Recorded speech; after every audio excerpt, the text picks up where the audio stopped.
औज़ुबिल्लाहि मिनश्शैतानिर्रजीम बिस्मिल्लाहिर्रहमानिर्रहीम।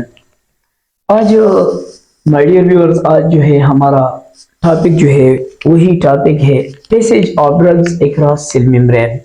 हमने शुरू में कहा, पहली वीडियो में हमने कहा कि एक ड्रग्स जब हम ह्यूमन बॉडी को एंटर करते हैं तो after entry how they cross the cell membrane, यानी जब इंसानी जिस्म में दाखिल होती है एक ड्रग्स तो उसके बाद जो है ये सेल मेम्ब्रेन से किस तरह पास होती हैं, किस तरह ये क्रॉस करती हैं, यानी सेल के अंदर किस तरह जाती है या सेल से बाहर वापस किस तरह आती है। तो इसकी हर ड्रग्स की सेल मेम्ब्रेन को क्रॉस करने के लिए कुछ तरीके होते हैं और हर ड्रग्स जो है उसका अपना एक तरीका होता है। और जिन लोगों ने दवाई तैयार की है, फार्मासिस्ट ने या फार्मास्यूटिकल इंडस्ट्री ने जो दवाई जो बनाती है, उसकी दवाई बनाने के बाद जो है उसकी एसिड और बेस उसका जो नेचर होता है, उसके बाद जो है सेल मेम्ब्रेन के क्रॉस करने के लिए उसके कुछ तरीके होते हैं हर ड्रग्स की। मैंने पहले ही आप लोगों के लिए इसलिए लिखा था कि टाइम कम लगे। पीसीओ ट्रांसपोर्ट इन्वॉल्व एक तरीका होता है ड्रग्स के सेल मेम्ब्रेन को क्रॉस करने के लिए और उसमें पीसीओ ट्रांसपोर्ट इन्वॉल्व होती हैं। पीसीओ ट्रांसपोर्ट में दो तरीके होते हैं। एक ड्रग जो है दो तरीकों से सेल मेम्ब्रेन को क्रॉस करते हैं। एक को हम कहते हैं सिंपल डिफ्यूजन और दूसरे को हम कहते हैं फिल्ट्रेशन। एक तरीका ये है। सिंपल डिफ्यूजन में ड्रग्स क्या करते हैं, किस तरीके से ये पास होती है सेल मेम्ब्रेन से, इस पर ये डिपेंड करती है हाई कंसेंट्रेटेड एरिया से एक ड्रग्स जब सेल मेम्ब्रेन को क्रॉस करती है। फॉर एग्जांपल ये सेल मेम्ब्रेन है, ये एक सेल है, ये इसका मेम्ब्रेन है। यहाँ एक ड्रग्स जब आ गया तो इसके कंसेंट्रेशन रेशियो जो है हाई कंसेंट्रेशन से ये लोअर कंसेंट्रेशन की तरफ ये ड्रग्स जाएगा। लेकिन इसके लिए कुछ शराइत है। नंबर एक जो है ये है कि आया ये ड्रग्स जो है लिपिड सॉल्युबल है या नहीं है। लिपिड सॉल्युबल ड्रग्स है और या ये आयोनाइज्ड ड्रग है या अनआयोनाइज्ड है। ये तीन चीजें जो है इसकी सेल मेम्ब्रेन क्रॉस करने की में अहम किरदार अदा करते हैं।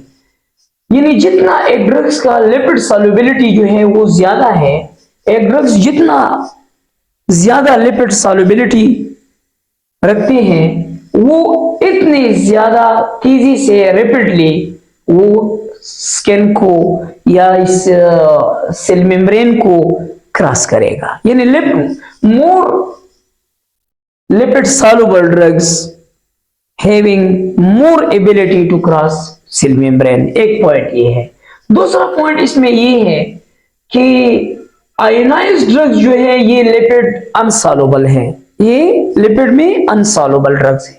आयोनाइज्ड ड्रग्स वो ड्रग्स हैं जो लिपिड अनसॉल्युबल ड्रग्स हैं, जबकि अनआयोनाइज्ड ड्रग्स वो ड्रग्स हैं जो लिपिड सॉल्युबल है। तो इसलिए दूसरा फैक्टर हम कहते हैं कि आयोनाइज्ड ड्रग्स जो है ये क्या करते हैं, ये स्लोली क्रॉस करते हैं सेल मेम्ब्रेन को बनिस्बत अनआयोनाइज्ड ड्रग्स के। तो एक तरीके ये है कि सिंपल डिफ्यूजन से ड्रग्स सेल मेम्ब्रेन को क्रॉस करता है। दूसरा तरीका ये है कि सिंपल फिल्ट्रेशन का मतलब ये है, हमने पहले ही कहा कि सेल मेम्ब्रेन में जो है छोटी छोटी सुराख होते हैं, पोर्स होते हैं, सेमी परमिएबल है सेल मेम्ब्रेन। तो एक ड्रग जो है वो इस पोर के जरिए, इस सुराख के जरिए या इस छोटी छोटी सुराख के जरिए ये क्या करती है, इसके मॉलिक्यूल सेल में अंदर जाती है और इसको हम क्या कहते हैं, फिल्ट्रेशन। यानी penetration of a drug from cell membrane to another side. और दूसरा बड़ा तरीका जो है वो क्या है, स्पेशलाइज्ड ट्रांसपोर्ट।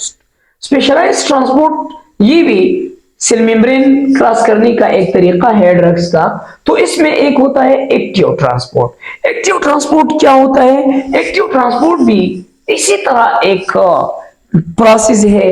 इसमें भी हाई कंसंट्रेशन से ग्रेडियंट्स, जो ड्रग्स का ग्रेडियंट्स है, ये लोअर कंसंट्रेशन की तरफ जाएगा। लेकिन इसमें क्या होता है? इसमें एटीपीज का यूज होगा, एटीपीज इसमें इस्तेमाल होगा। एनर्जी, इसमें एनर्जी, एक सेल जो है एनर्जी यूज करेगा। इसकी ड्रग्स को, इस ड्रग्स की सेल से बाहर है, अब अगर ये अंदर आते हैं तो इसके लिए क्या होगा? एटीपीज इस्तेमाल होगा, यानी इसमें एनर्जी का इस्तेमाल होगा।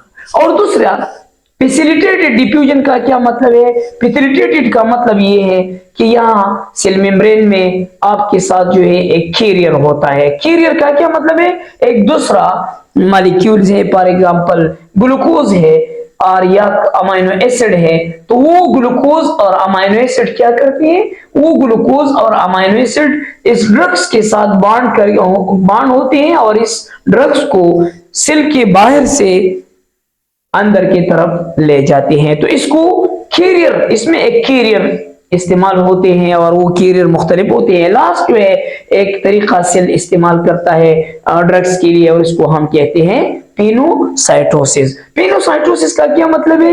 एनगल्फमेंट, engulfment, engulfment, engulfment of small particle, of small particle, small particle, small particle by a cell, by a cell with the help, with the help, with the help of cell membrane, with the help of cell membrane। यानी एक छोटी molecule जो है drugs की molecules है, तो ये cell क्या करते हैं? इसमें ये सेल ये करते हैं कि यहाँ जो इसका सेल मेम्ब्रेन है, ये क्या करते हैं? छोटी मॉलिक्यूल ड्रग्स की यहाँ आ गई तो ये एक पल्स जो है छोटा सा मेम्ब्रेन, पल्स मेम्ब्रेन बनाते हैं, सोडो मेम्ब्रेन जिसको हम कहते हैं। फिर ये ड्रग्स को क्या करते हैं? अंदर ले आती हैं और उसको, इसके बाद जो इसका मैकेनिज्म ऑफ एक्शन होती है। तो ये था passage of drug across cell membrane. इन तरीकों से ड्रग्स जो है हमारी सेल के अंदर जो है ये जाती हैं और बाहर भी आती हैं। तो ये हमारा एक टॉपिक था फार्माकोकाइनेटिक्स में। इंशाल्लाह अगले टॉपिक जो है वो नेक्स्ट वीडियो में इंशाल्लाह हम बयान करेंगे। Thank you so much.